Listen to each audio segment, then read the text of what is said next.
We are back here in Brussels and heading into Game 3 of Fnatic versus the KOO Tigers with a spot in the finals hanging in the balance. Now, Fnatic's backs are against the wall, and they have to win every game from here on out if they want to make that move.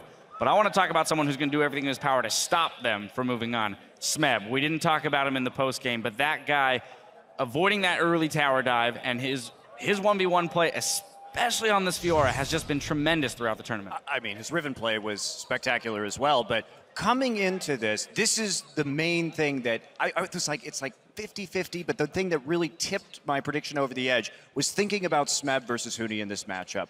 And Smeb has just been so dominant to this point in this series. And we've seen him blind pick Riven. Apparently, Fnatic doesn't have an answer. Now we've seen Huni play Riven. Seems like the KOO Tigers and Smeb do have an answer in Fiora. So where do you go from here? It's a good question. It's definitely a good question, and that's where we can jump into Champion Select here. Again, back onto the blue side for Fnatic, so they have a little bit of room to play with when it comes to Champion Select. I feel it's time to turn our heads towards Daylor and the coaching staff and say, what are you going to do to set your team up, your players up in the right place to make the right plays in the game and then come out with a victory? Well, I mean, the game one, we saw them all in on the early game, taking that Ignite. Game two, they slowed the pace down, but they found themselves at a mid-game deficit. I do think Fnatic did a great job of coming back in an extraordinarily difficult situation, and the KOO Tigers didn't close it out effectively. So now it's like, which one are they going to go for next? I think Brawley made a great point in our post-game of our last match there, that Fnatic just need to get a cohesive team composition. Yep. They picked two champions that are great at kiting with the Azir and the Ashe, but then I mean, you went for the all-in, so you can't have the best of both worlds because then you will get torn apart, especially against a pick like Tahm Kench.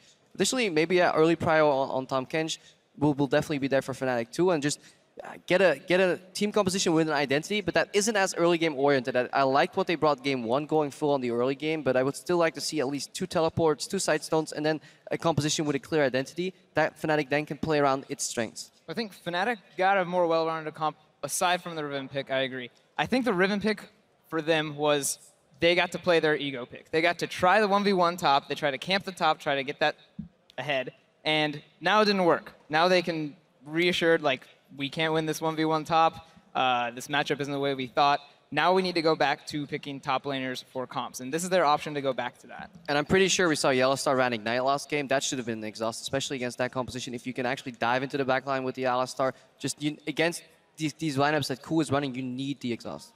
Well, we have our ideas what we want to see, but one thing is for certain, it is do or die for Fnatic here. Right now, we're going to head over to the caster booth for the call.